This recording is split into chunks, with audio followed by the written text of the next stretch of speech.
Okay, how to trademark a logo. We're going to talk about that.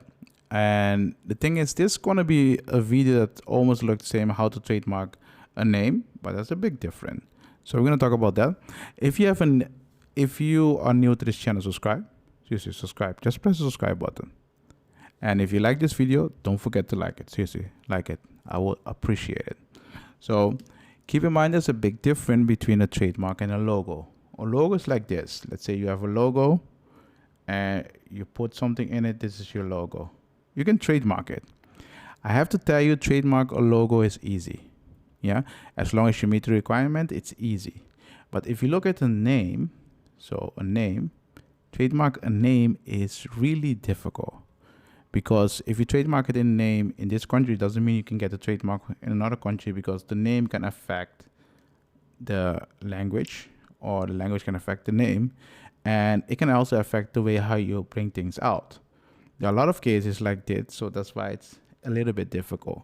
But if you want to trademark a logo, as long as you meet the requirements that's not prohibited, then you're good to go. So like I said in the previous video, I can tell you what you can do and what you cannot do, but it doesn't help you. The best thing for you is to know what are the regulations in my country. So I'm going to show you how you can find the regulation, and based on those regulations, you know what you need to do. On the website of Intellectual Property Office, you will always see a step-by-step guide how you can register it. It's that simple. So how can you find the rules? You see, is this WIPO? You just go here and look for the member states, see if your country are in this list.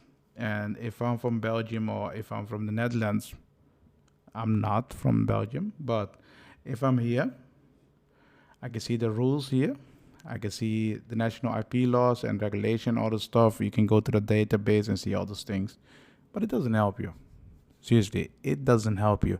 You need to go to the rule where the government talks about this. So what we're going to do is we're going to go to Google. We're going to go to Google, and then we type Directory of Intellectual Property Offices. So when you are here, you need to make sure you press on this link. It's on website. It's a website. It's a page from the WIPO.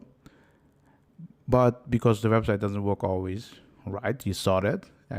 We just Google it, because then it will direct us directly to the website. So you press this here, and you see you get a list of every country and the relevant website for the intellectual property. For example, if you go to the Netherlands, let me look that up.